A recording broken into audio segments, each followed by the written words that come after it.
Hoxha, selam aleikum. Aleikum selam. Me të një ligjerat të Hoxha Ahmet Kalaja në Tiranë e ceke diçka të çadrën, duajën, a ka mundësi edhe një sqarim më mirë kështu ta kuptoj? Alhamdulillah wa salatu wa salamu ala rasulillah.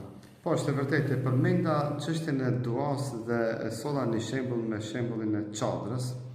Dhe ajo ka të bëjë me bindje me besimtarët kur i drejtohet Allahut me lutje. Shumë njerëz i drejtojnë Allahut azza wa jalla me dua dhe lutje, por i drejtojnë duke thonë në vete, ai ta provoj. I thotë o Allah, inshallah përgjigj më. Si dush përgjigj, si dush mos më përgjigj. Dhe ka disa njerëz tjerë që kur Allahut i drejtojnë me lutje, i drejtojnë me bindje. I drejtojnë me vendoshmëri.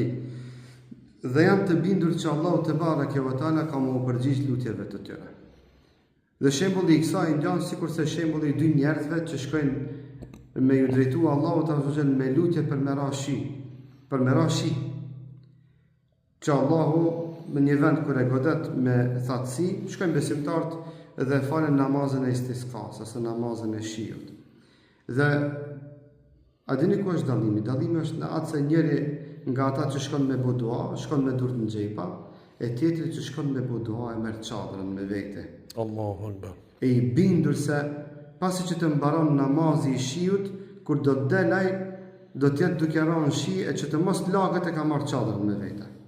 Dy ti drejton Allahut azza wa jalla me të njëjtën lutje, ama dallimi mes tyre dyve është shumë i madh. Se njëri e ka marrë çadrën me vete, tjetri ka shkuar ta provoj apo del diçka ajo. Andaj i nderuar i besimtar, i nderuar hallexhi, çfarë do halli që ke në jetën tënde? Kur ti drejtohesh Allahut azza wa jalla me atë lutje merr çadrën me vete. Ti je i bindur se Allahu ka me të përgjigj. Çfarë do që halë dhe brengë ke, lutë Allahut me bindje, me vendoshmëri që Allahu do të ka me të përgjigjë në lutjen tënde.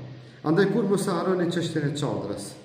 Kur mos harroni këtë vendoshmëri dhe këtë bindje në mëshirën e madhe të Allahut te bareke ve teala, se Allahu azza wa jalla duart e duaxhive dhe lutjet e tyre nuk i kthen mbash.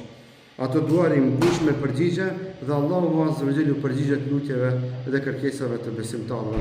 Pra çdo kur të lutesh, kujtoj këtë merr çadrën me vete dhe ti je i bindur se shiu aty është pas dere, pasi që të mbarosh ti me lutjen tënde. Walhamdulillahi rabbil alamin.